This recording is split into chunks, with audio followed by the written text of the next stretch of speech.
안녕하십니까. 오마이스쿨 수강생 여러분. 협동조합 A2Z를 강의하게 된 주수원입니다. 저는 사단법인 한국협동조합연구소에서 서울시 협동조합 상담지원센터 동남권 상담센터장을 하고 기획팀장을 하면서 협동조합에 대한 다양한 사례들을 접하고 상담을 해왔습니다. 이런 경험을 바탕으로 협동조합에 대해서 보다 널리 알리고자, 그리고 협동조합을 좀 더 알고 싶지만 시간적, 지역적 한계로 인해서 협동조합 교육을 많이 못 듣고 있는 분들을 위해서 이렇게 교육을 하게 되는데요. 이런 기회를 주신 오마이스쿨에 다시 한번 감사를 드리고요. 여러분이 이 교육을 통해서 보다 협동조합에 대해서 관심을 가지게 되고 애정을 가지게 되고 또 협동조합을 만드는 데 있어서 도움이 된다면은 그것만으로도 되게 큰 기쁨일 것 같습니다. 다만 지금 이렇게 강의하는 것만 들어서 협동조합에 대해서 모든 것을 다 알았다 이렇게 할 수는 없습니다. 이 강의는 이제 협동조합에 대해서 이해를 돕고 관심을 이제 일으키는 그런 강의고요. 여러분이 여기서 이제 협동조합에 대해서 보다 관심을 가지게 되었다면은 그 다음에 지자체나 아니면 중간지원조직 그리고 협동조합에 대해서 여러 교육들이 지금 많이 이렇게 만들어지고 있습니다. 그 교육에 직접 가서 듣고 또 무엇보다도 협동조합을 하려는 사람들, 협동조합에 관심 있는 사람들하고 함께 모여서 얘기를 나누면서 협동조합을 만들어가는 과정, 그런 게 되면은 더 좋을 것 같습니다. 다음으로 협동조합 교육을 이렇게 들으시면서 궁금한 부분들이 많이 생기실 겁니다. 거기에 대해서 제 이메일이라든지 아니면 페이스북 그리고 협동조합 관련된 동영상 자료나 기사들 여러 자료들을 모아놓은 제가 운영하고 있는 ilovecube.com이 있습니다. 이 사이트로 오셔서 질문을 주시거나 아니면은 지금 이 오마이스쿨 강좌의 밑에 댓글이라든지 이런 형태로 저에게 문의를 주시면은 제가 성심성의껏 답변을 드리면서 여러분의 궁금증을 보다 해결해 드리도록 하겠습니다.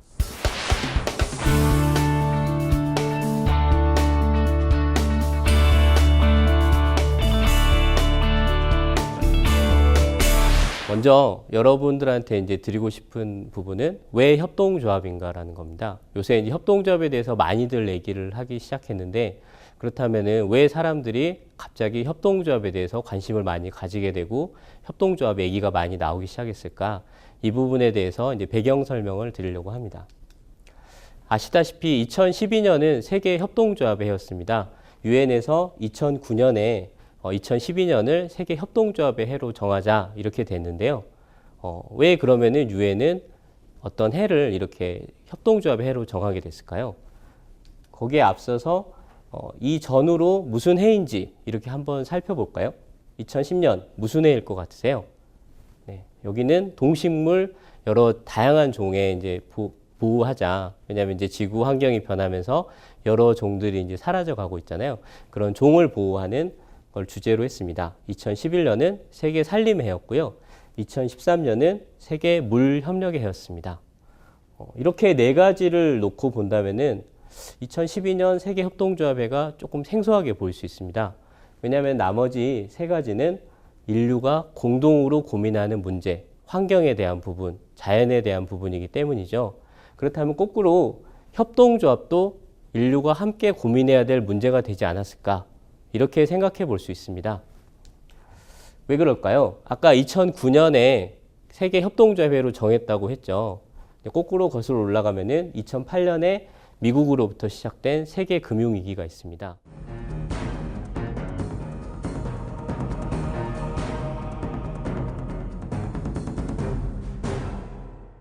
이것과 지금 2012년이 세계 협동조합회가 되고 최근 우리나라에서 협동조합이 많이 얘기되는 것과 굉장히 밀접한 관련이 있습니다.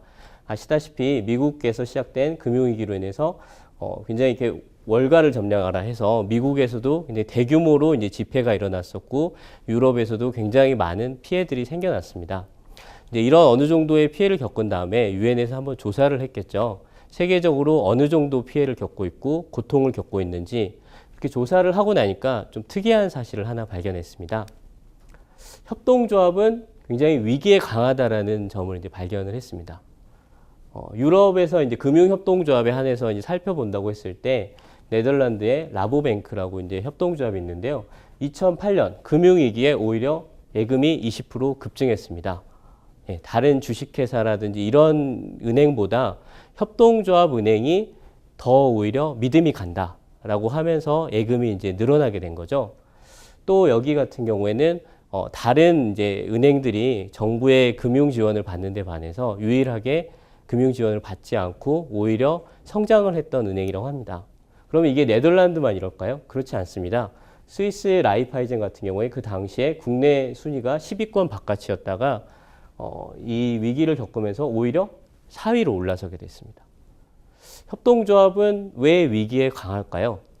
협동조합은 기본적으로 조합원들의 신뢰와 조합원들의 자본을 바탕으로 하게 됩니다.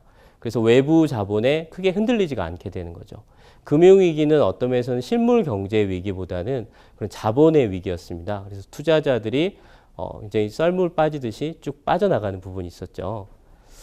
네, 그런 부분에서 협동조합은 자기 자본의 충실함, 그리고 무리하게 투자하지 않는 부분으로 이 위기를 이겨낼 수 있었습니다. 그러면 이런 장점만 있을까요? 그렇지 않습니다. 협동조합은 또한 사람을 중시하고 일자리를 유지하는 데 굉장히 유리했습니다. 예, 이때 위기를 이제 한번 살펴보니까 스페인의 바스크라는 이제 산간지방에 협동조합으로 이렇게 이루어진 몬드라곤이라는 곳이 있습니다. 아마 협동조합에 대해서 공부를 하시면은 반드시 만나게 되는 그런 이름 중에 하나인데요. 스페인 전체적으로는 금융위기 당시 26% 기업이 도산을 했습니다. 하지만 몬드라곤은 단 2개, 비율상으로는 1.6% 기업이 도산을 했습니다. 더 놀라운 것은 이 당시에 전혀 해고 없이 도산한 노동자분들도 일자리를 재배치 받아서 일자리가 유지됐다는 점입니다. 그러면은 이 몬드라곤이라는 곳은 어떤 산간지방이기 때문에 외부의 그런 경제적인 여파를 전혀 받지 않았을까요? 그렇지 않습니다. 이 매출 규모로 따져봤을 때 이 금융위기 당시에 10분의 1로 이제 급감하는 부분이 있었습니다. 그럼에도 불구하고 기업이 쉽게 도산하지 않고 일자리가 잘 잃지 않는 이유는 무엇일까요? 네, 이게 바로 협동조합의 마법이라고 할 수 있는데요. 바로 나눔의 마법입니다. 우리가 한 기업이 어려워졌을 때 다른 협동조합들이 이를 지탱을 해주고 혹시 이 협동조합 기업이 전체적으로 어려워지더라도 서로 이렇게 나눠 갖기를 통해서 이런 어려움을 이겨냈던 것이죠. 즉, 주 5일제에서 주 4일제로 바꾸고 임금을 조금 더 낮추고 이런 방식으로 했습니다. 이런 건 굉장히 익숙한 부분입니다. 우리가 가정 경제에서 이렇게 그 어려움이 겪어졌다고 했을 때 예전에 부모님이 밥 한 그릇을 다 먹고 아들도 밥 한 그릇을 다 먹던 시절에 아버지가 갑자기 실직을 했다. 그러면은 지금 부모님은 밥 한 공기를 다 먹고 아들은 그 전혀 먹지 않고 일어나요? 그렇지 않죠. 어떻게 하죠? 서로 나눠서 먹게 됩니다. 그렇죠. 바로 가정이라는 울타리 안에서 조금 경제가 어렵다 하더라도 서로 나눠 갖기를 통해서 이 어려움을 이겨낼 수가 있습니다. 반 공기를 먹는다고 해서 굶어 죽지는 않기 때문에. 마찬가지로 이 협동조합 기업들도 굉장히 어려움을 많이 겪었습니다. 하지만 우리가 서로 나눠 갖고 서로 이 어려움을 이겨내자라는 걸 통해서 이 부분을 이겨냈던 것이죠. 그래서 저는 협동조합의 마법을 바로 나눔의 마법 그리고 스프링의 마법이라고 이렇게 설명을 드립니다. 나눔의 마법은 충분히 설명을 드린 것 같고요. 스프링의 마법은 무엇일까요? 일반적인 기업에서 경제 위기가 닥치면은 가장 먼저 하는 게 뭘까요? 바로 구조조정입니다. 사람을 감축하는 것에서부터 위기를 이렇게 겪어나가게 되는데요. 사실 그 위기가 어디서부터 나오게 됐는지 정확히 따지지 않고 일단은 그 위기로 인한 고통은 노동자들도 굉장히 이렇게 바로 직접 전가가 되는 거죠. 하지만 협동조합은 이 스프링처럼 완충작용을 하게 됩니다. 어찌됐건 우리는 한 가족이다. 한 공동체라는 그런 의식 하에서 이 어려움을 이겨낼 수 있게 하는 것이죠. 그래서 그 어려움을 이겨낸 다음에 다시 또 이 경제가 또 향상되는 그러한 스프링 효과가 있는 것입니다. 협동조합이 굉장히 이렇게 보면 매력적이죠. 이 매력에 반해서 이렇게 반기문 총장님이 그 협동조합의 해를 맞이해가지고 여러 이제 얘기를 키워드를 드렸습니다. 지속적인 성장, 사회 통합, 힘든 경제, 역경을 극복하는 힘, 일자리 창출에 능하다, 커뮤니티를 강화한다. 그리고 무엇보다 진정으로 더 나은 세상을 만들어내는 힘이 있다. 앞서 말한 걸로 보면은 충분히 이해가 되죠. 협동조합에 가지는 그런 힘들이 느껴지는 부분입니다. 비단 전 세계만이 아니라 우리나라 역시 이런 협동조합의 마법에 반해서 여야가 만장일치로 협동조합 기본법을 2011년 12월에 통과를 시켰습니다. 바로 일자리가 굉장히 부족한 부분, 실업률이 굉장히 높아졌죠. 그리고 경제가 많이 어려워지면서 사람들이 힘들어하는 가운데 협동조합을 통해서 대안을 제시하고 싶었던 것입니다. 자, 그렇다면은 이제 좀 더 큰 그림으로 이해를 해보려고 합니다. 협동조합의 매력에 대해서 이렇게 쭉 설명을 드렸는데요.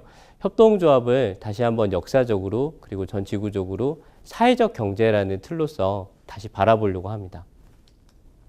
왜 그러냐? 지금 협동조합에 대해서 이제 말씀을 드리지만 어떤 분들은 조금 혼란스러우신 분도 있을 거예요. 요즘에 착한 기업이라고 해서 많이 얘기되는 게 사회적 기업, 그리고 마을 기업, 자활 기업 이런 얘기들이 많이 되는데 이것과 협동조합은 어떤 면에서 공통점이 있고 어떤 면에서 차이점이 있는지 조금 혼란스러우신 분도 있을 것입니다. 이것들을 다 묶어서 저희가 사회적 경제라고 지금 하고 있는데요. 그렇다면 다시 한번 사회적 경제는 무엇일까? 이런 질문을 이제 드리게 됩니다. 이 각각의 구체적인 차이에 대해서는 이 강의에서 다시 한번 말씀을 드리려고 하고요. 오늘 강의에서는 사회적 경제란 무엇인가에 대해서 좀 더 설명을 드리려고 합니다. 네, 거기에 앞서서 조금 시간을 좀 돌려보면은 우리가 초기 자본주의의 모습부터 해서 자본주의가 어떻게 발달을 했는지 그 얘기를 하고자 하는데요. 왜냐하면 이 사회적 경제는 사회적이라는 부분에도 초점이 맞춰져 있지만 우리가 경제라는 부분도 이해를 해야 되기 때문이죠. 초기 자본주의는 아담 스미스의 보이지 않는 손으로 이제 대표가 되죠. 정부는 심판자적 역할 그리고 중재자적 역할만을 수행하고 시장에 보이지 않는 손에 의해서 수요와 공급 원리에 의해서 자연스럽게 모든 것이 이루어질 거라는 믿음이 있었습니다.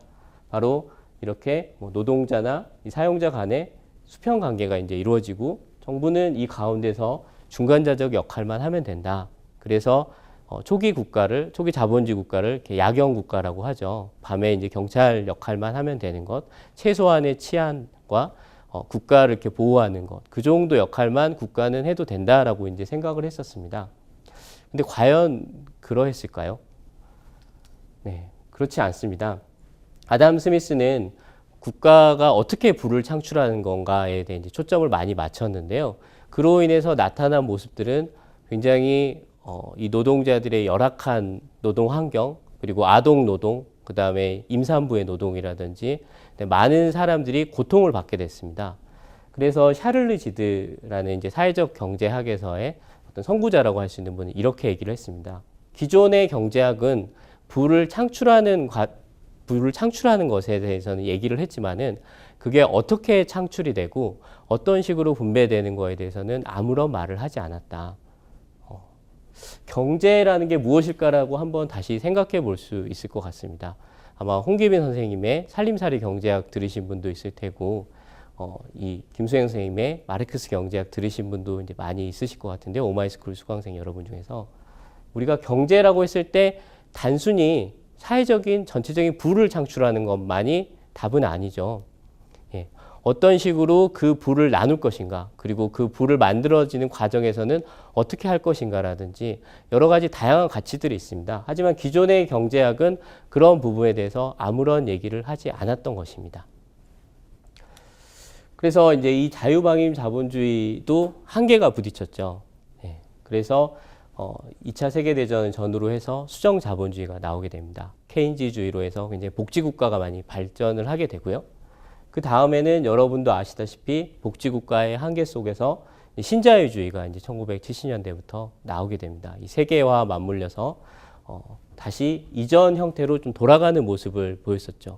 하지만 신자유주의 역시 굉장히 많은 한계점에 지금 다다르고 있습니다. 그래서 이 다음의 모습은 무엇일까 다시 한번 이제 고민을 하게 되는데요. 그래서 어떤 분은 여기를 자본주의 1.0, 자본주의 2.0, 자본주의 3.0 그리고 이제 자본주의 4.0의 시대다. 이렇게 얘기를 합니다. 자본주의 4.0이 어떤 모습인지에 대해서는 아직 명확하게 나와 있지는 않습니다. 하지만 분명한 것은 지금 현재로서는 어렵다라는 부분입니다. 이게 반드시 외부에서만 이런 얘기를 하는 것은 아닙니다. 이 클라우스 슈밥 회장이라고 다보스 포럼을 창립하신 분이 있습니다. 2012년에 이 자본주의에 대해서 내부적인 반성의 목소리를 했습니다. 우리는 이제 철저히 반성을 해야 될 때다. 죄를 지었었다. 기존의 시스템으로는 어려운 부분들이 지금 발견되고 있다. 물론 그게 어떤 모습일지에 대해서는 명확하게 얘기를 하진 않았습니다. 하지만 기존의 자본주의 내에서도 이런 식으로 신자유주의적으로 이 무한 경쟁의 시대, 그리고 이런 사람보다는 자본만을 중요시하는 이런 모습으로는 어렵다라는 목소리들이 많이 나오기 시작하는 것입니다. 자, 그렇다면은 이 사회적 경제에 대해서 이제 다시 한번 살펴볼 필요가 있는데요. 사회적 경제는 굉장히 많은 다양한 정의들이 있습니다. 그 중에서 앞서 제가 자본주의의 이제 모순을 얘기를 잠깐 드렸었는데요. 그것과 관련해서 이제 페스토프의 삼각관계 모델로 사회적 경제를 설명하는 이론이 있습니다. 기존에 국가가 어떤 공식적이면서 비영리 부분들을 했었고 재분배 역할을 했지만 앞서 말했듯이 정부의 실패가 나옵니다. 이 관료적인 모습이 나오고 또 이 정부가 굉장히 거대해지면서 비효율적인 부분들도 나오게 됩니다. 필요한 복지에 이렇게 복지가 나가기보다는 그 안에서 누수 현상도 발생하는 부분이 발생하는 거죠. 그리고 이제 시장에서의 실패에 대해서는 앞서 자유방임주의의 그런 모습에 대해서 나왔었죠. 어떤 시장에 절제하지 않은 모습들, 그로 인해서 자기 파괴적인 과정으로 나가는 부분들이 있었고요. 그 가운데 국가와 시장의 실패 속에서 이 제3섹터가 나오게 됩니다. 국가도 아니고 시장도 아닌. 그러면서도 어떤 면에서는 국가의 공익적인 성격도 가지고 있고 시장의 이런 그 교환의 성격, 그 다음에 어느 정도의 영리의 성격도 함께 가지고 있는 그러한 제3의 경제가 이제 나오게 되는 것이죠. 이런 사회적 경제의 특성을 세 가지 공통점으로 설명할 수도 있습니다. 첫 번째는 이제 사회적 경제 기업의 목표인데요. 일반적인 기업에서는 이윤 창출, 그리고 단위 기업의 어떤 생존만을 목적으로 한다면은 사회적 경제 기업에서는 공공성, 공동체를 지향하는 모습, 그리고 무엇보다 사람을 중심으로 두는 이런 경제 조직이라는 것입니다. 두 번째, 운영 원리에 있어서 협동조합과 같이 1인 1표의 민주적 운영, 그리고 이제 국가로부터 이렇게 보조만을 받는 것이 아니라 그 자체로서 자립과 독립을 하고 자율적으로 운영할 수 있는 이런 내부 운영 원리가 있습니다. 세 번째는 마지막으로 어떤 기업이 생산해내는 이윤이 어디로 가는 것인가에 대한 부분인데요. 사회적 경제 기업은 호혜와 나눔의 원리입니다. 그래서 취약계층을 고용하고 사회에 필요로 하는 서비스를 생산해내는 그런 사회적인 미션과 이 기업으로서 일반적으로 시장에서 이렇게 살아남는 그런 두 가지 미션을 동시에 수행하는 굉장히 독특한 조직이라는 것이죠. 그래서 이런 사회적 경제가 전 세계적으로 굉장히 많아지고 있습니다. 아까 말씀드렸듯이 2008년 금융위기를 시작으로 굉장히 사회적으로 필요성을 많이 느끼게 된 거죠. 국가적으로도 이런 사회적 경제 조직들을 적극적으로 육성해야지 우리가 이 위기를 이겨낼 수 있겠다라고 생각을 하게 된 것입니다. 그래서 얼마 전에 나온 통계로 EU의 상위 10개국의 사회적 경제 조직에 고용되어 있는 인구들을 따져봤을 때 스웨덴은 무려 11%나 됩니다. 9명 중 1명은 사회적 경제 조직에 고용되어 있는 것이죠. 유럽 전체적 이 10개국 전체적으로도 6.5% 정도 비율을 차지한다고 합니다. 협동조합만 한번 봐볼까요? 협동조합 얼마 전에 2013 보고서가 나와서 2011년 기준으로 이런 통계가 나왔습니다. 1억 달러 이상 매출을 기록한 협동조합이 전 세계 42개국에 1,465개 협동조합입니다. 이 협동조합이 만들어내는 매출만 2조 5천억 달러가 됩니다. 생각하는 것보다 굉장히 규모가 크죠. 이 통계는 아니지만 2008년 통계에서 세계 300대 협동조합들을 모아서 매출을 이렇게 기준을 해봤더니 전 세계 9위 경제 규모라고 합니다. 지금 이 기준으로 하면은 아마 더 올라갈 것 같은데요. 예, 이렇듯이 여러분이 모르는 사이에 사회적 경제가 굉장히 이 비율을 많이 차지하고 있습니다. 우리나라로 봤을 때도 지금 현재 인증되고 있는 그리고 제도적으로 보장하고 있는 그런 사회적 경제 조직들만 추산을 해서 모아봤을 때 2013년 기준으로 13,000여 개 정도 된다고 할 수 있습니다. 그리고 작년에 협동조합으로 법인 설립률을 따져보니까 한 3%에서 4% 정도 비율로 협동조합으로 법인 설립이 되고 있다고 합니다. 물론 유럽이나 다른 나라에 비해서는 아직은 낮은 숫자라고 할 수 있습니다. 하지만 저는 이 말씀을 드리고 싶은데요. 3%의 소금이 97%의 바닷물을 썩지 않게 한다고 합니다. 이 바닷물의 정체성을 결정하는 것은 97%의 물이 아니라 이 3%의 짠 소금이죠. 마찬가지로 사회적 경제 조직은 비율상으로 보면은 아직은 되게 미약할 수 있습니다. 하지만 현재 자본주의가 봉착하고 있는 여러 문제들, 그리고 우리 사회가 안고 있는 문제들을 치유할 수 있는 그런 힘이 있습니다. 그리고 그런 희망이 있습니다. 자, 그러면은 이제 본격적으로 협동조합에 대해서 이제 공부를 해 나가려고 합니다. 협동조합에 대해서 이제 이해하고 정의하고 협동조합이 무엇인가에 대해서는 오마이스쿨 수강생 여러분하고 2강에서 이제 다시 공부를 하려고 하고요. 이번 1강에서는 좀 더 큰 그림 하에서 협동조합이 왜 중요한가, 그 다음에 사회적 경제란 무엇인가 이제 설명을 드렸고요. 그 다음에 협동조합의 역사, 우리는 협동조합이 어떤 식으로 출발을 했고 지금 어디까지 왔는가, 이걸 마지막으로 살펴보려고 합니다. 협동조합을 공부하게 되면은 가장 먼저 만나게 되는 사람이 있습니다. 바로 로버트 오웬인데요. 조금 그림을 보면 좀 무섭게 보이기도 해요. 이게 험상궂게 보이기도 한데, 로버트 오웬은 굉장히 이렇게 독특한 자본가라고 할 수 있습니다. 굉장히 이렇게 열심히 일을 하고 그렇게 해서 20대에 큰 공장의 이제 기업주가 됐는데요. 다른 기업가하고 달리 오웬이 착안한 것은 기존의 이 시대에 노동자들이 굉장히 착취되고 열악한 환경에서 일을 하던 것을 좀 더 질을 높이게 만들었습니다. 유치원을 설립을 하고 아동 노동을 일정 이상 금지를 하고 노동자들에게 교육을 하고 좋은 노동 환경을 만들어줬습니다. 그로 인해서 오히려 다른 자본가보다 훨씬 더 경쟁력 있는 상품들을 만들어내게 된 거죠. 그 가운데 오웬은 생각하게 됐습니다.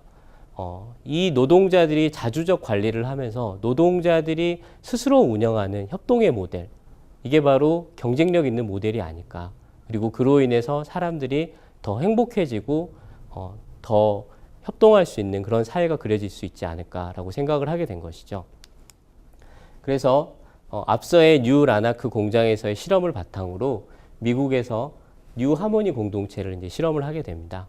앞서에서는 이제 공장의 기업가로서 다양한 실험들을 하고 성공을 한 것이죠. 그걸 바탕으로 800명의 노동자들하고 함께 미국에서 커다란 공동체 마을을 만들었습니다. 물론 결과적으로는 이 실험은 실패로 이제 끝나게 됐습니다.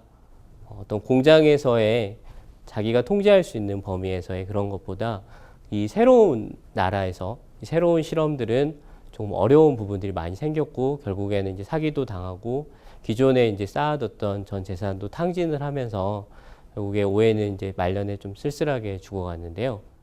하지만 이 실험이 무의미한 것은 아니었습니다. 많은 사람들에게 영감을 줬던 것이죠. 노동자들이 자주적으로 관리하고 그들이 함께 뭉쳐서 어떤 기업을 운영한다.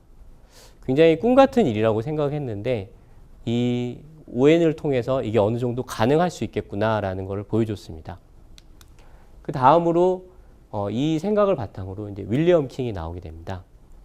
기존에 이제 오웬이 생각했던 거를 좀 더 현실적인 협동조합 경영 이론의 바탕으로 해서 우리가 체계적으로 준비를 해보자, 그런 생각을 하게 된 것이죠.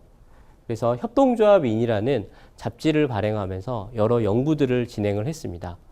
기존에 이제 어떤 한 사람의 한 자본가의 특이한 실험으로 끝날 수 있는 부분들이 이제 이론으로서 정립이 되고 체계화되어 가는 것이죠.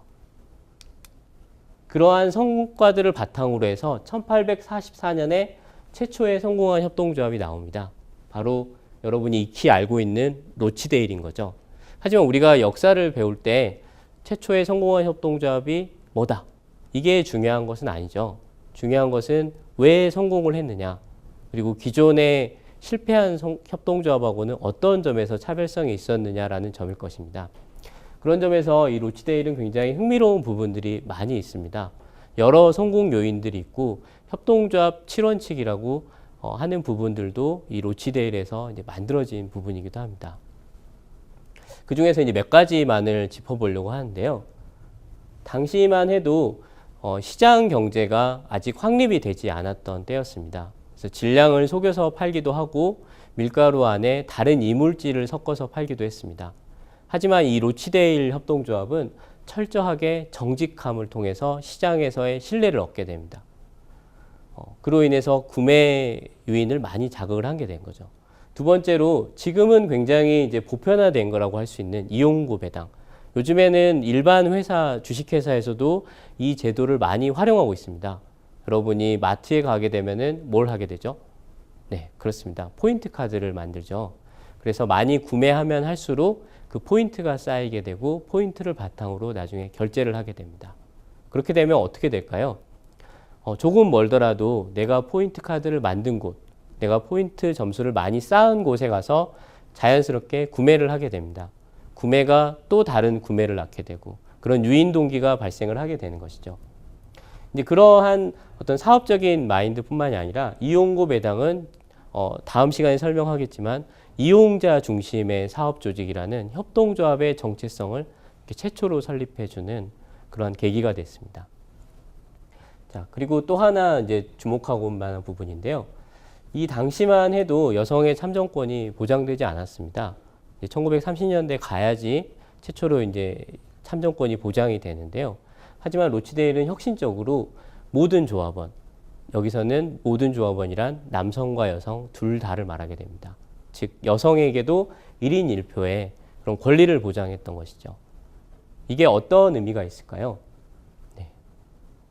사람들의 힘을 끌어들일 수 있다는 것이죠. 적극적으로 참여를 하고 내가 권리를 가지면서 기존에는 어떤 그 소외됐던 그런 노동력이 이 로치데일 협동조합을 통해서 여성들도 적극적으로 참여할 수 있고 그 재능을 발휘할 수 있게 된 것입니다. 이거 말고도 이제 다양한 요인들이 있는데요. 어쨌든 제가 말씀드리고자 하는 거는 로치데일은 이렇게 시장에서의 혁신적인 부분을 통해서 협동조합 모델을 최초로 성공시키고 확산하는 데 많은 기여를 했습니다. 우리나라로 돌아가면 어떨까요? 네, 우리나라의 협동조합 하면은 굉장히 좀 낯설게 느껴지기도 합니다. 협동조합은 서구에서 온 모델이다. 하지만 그렇지 않습니다. 우리나라에도 두레, 향약, 개와 같은 다양한 협동의 전통이 있었습니다. 다만 그것이 이 로치데일처럼 어떤 기업화된 모델로 연결되지 못했을 뿐이지 우리에게는 풍부한 협동의 경험들과 그런 전통, 문화들이 남아 있습니다. 또 일제시대에서도 이 협동조합 운동과 협동조합을 설립하는 여러 실험들이 됐었습니다. 그리고 그런 성과를 바탕으로 1957년 농협을 시작으로 다양한 협동조합들이 제도화되고 제정되기 시작합니다. 그리고 마지막으로 2012년 12월 드디어 협동조합 기본법이 시행되면서 다양한 협동조합들이 만들어질 수 있게 된 것이죠. 그것이 바로 우리나라의 협동조합의 역사입니다. 네, 강의를 마치면서 이 협동조합을 상징적으로 보여주는 그림 두 가지를 이제 설명을 드리려고 하는데요. 여기 이렇게 염소 두 마리가 있습니다. 서로 반대의 방향을 이제 바라보면서 이 먹인 풀을 먹으려고 하는데요. 이 둘이 경쟁을 하면 어떻게 될까요? 서로 이 줄을 아무리 끌어당겨도 둘 간의 힘이 비슷하다고 할 때는 사실 둘 다 이 풀을 못 먹게 됩니다. 이 경쟁이라는 게 바로 그렇죠. 우리가 서로 간에 경쟁을 하게 될 때 결국 둘 다 놓치게 되는 것들이 굉장히 많이 있습니다. 하지만 협동을 한다면 어떻게 될까요? 내가 먼저, 그 다음에 이런 식으로 해서 서로가 돌아가면서 이 먹이를 먹을 수 있게 되는 것입니다. 물론 이렇게 하기 위해서는 많은 전제들이 필요하겠죠. 내가 양보를 했을 때 다음번은 이 염소가 또 양보를 할 것이다. 이런 원리가 이제 들어가야 되는 거고, 사실 협동조합에 대해서 공부를 한다는 것은 조금 더 어려울 수 있습니다. 이보다는 좀 더 복잡한 원리들이 있는데요. 거기에 대해서 에드가 파넬이라는 아름다운 협동조합 구상을 이렇게 쓰신 분이 이런 얘기를 했습니다. 협동조합을 설명하는 것은 축구 게임을 설명하는 것과 같다. 축구라는 것을 이 골대에서 저 골대까지 공을 넣는 것, 이렇게 설명하면 끝날 수도 있겠죠. 협동이라는 것도 마찬가지로 서로 도와가면서 하는 것, 이렇게 설명이 끝날 수도 있습니다. 하지만 축구를 실제 하면 어떤가요? 드리블도 알아야 되고 패스도 알아야 되고 킥 중에서도 여러 킥들이 있습니다. 마찬가지로 협동조합에 대해서도 세부적으로 들어가면은 보다 다양한 원리들과 실천적인 부분들이 많이 나오게 되는 것이죠. 여러분, 오마이스쿨 수강생 여러분과 함께 이런 협동조합의 세계에 대해서 앞으로 남은 시간 더 이제 배워가려고 합니다. 자, 마지막 그림으로 물고기 그림을 이제 보여드릴 텐데요. 물고기가 각자 흩어져 있을 때 어떨까요? 고래가 이렇게 달려들면 굉장히 미약할 수 있습니다. 하지만 물고기가 이렇게 한꺼번에 힘을 내서 한다면은 고래가 겁을 낼 정도가 되겠죠. 이렇듯이 협동은 개개인들은 굉장히 미약할 수 있지만 합쳤을 때, 단일한 목소리를 냈을 때, 단일한 힘을 냈을 때 굉장히 큰 힘이 발휘될 수 있다는 장점이 있습니다. 마찬가지로 우리가 소상공인들이 모여서 협동조합을 많이 만들어내고 있는데요. 소상공 개개인들은 요즘에 골목 상권이 어렵다고 하죠. 굉장히 힘들고 미약할 수 있습니다. 하지만 이들이 모여서 협동조합이라는 큰 그림을 그린다고 할 때 어떻게 될까요? 바로 이런 물고기들이 힘을 합치는 것과 비슷한 효과를 낼 수 있습니다. 바로 거기에 협동조합의 힘, 협동조합이 갖는 희망이 있습니다. 여러분과 함께 남은 시간 협동조합의 이런 다양한 가능성 그리고 힘에 대해서 공부를 하려고 합니다. 들어주셔서 감사하고요. 이 강에서는 아까 말씀드렸던 대로 협동조합이 과연 뭘까, 협동조합에 대한 정의, 그 다음에 협동조합 7원칙에 대해서 보다 구체적으로 들어가는 시간을 가지려고 합니다. 그럼 다음 시간에 뵙겠습니다. 오마이스쿨 수강생 여러분 들어주셔서 감사합니다.